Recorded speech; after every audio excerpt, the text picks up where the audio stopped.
John boarded the metro train after a long day at work. It was already dark outside and the train was almost empty.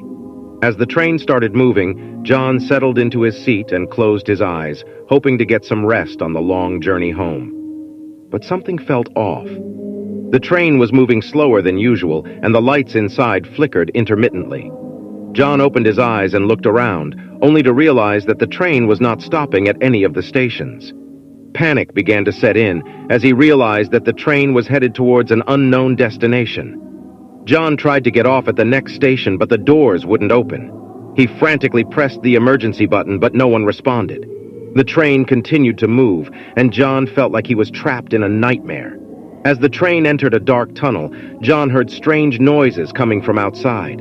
He peered through the window and saw a group of shadowy figures lurking in the darkness. The figures seemed to be following the train, and John realized that he was in grave danger. Suddenly, the lights inside the train went out, and John was plunged into darkness.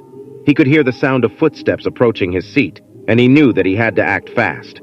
He fumbled in his pockets for his phone and turned on the flashlight. What he saw next made his blood run cold.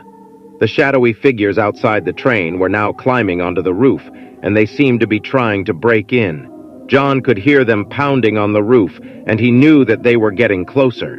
He tried to call for help, but his phone had no signal.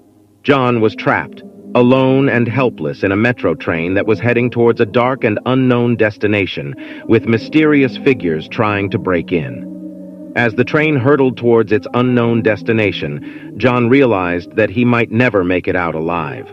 He closed his eyes, hoping that it was all just a nightmare and that he would wake up soon.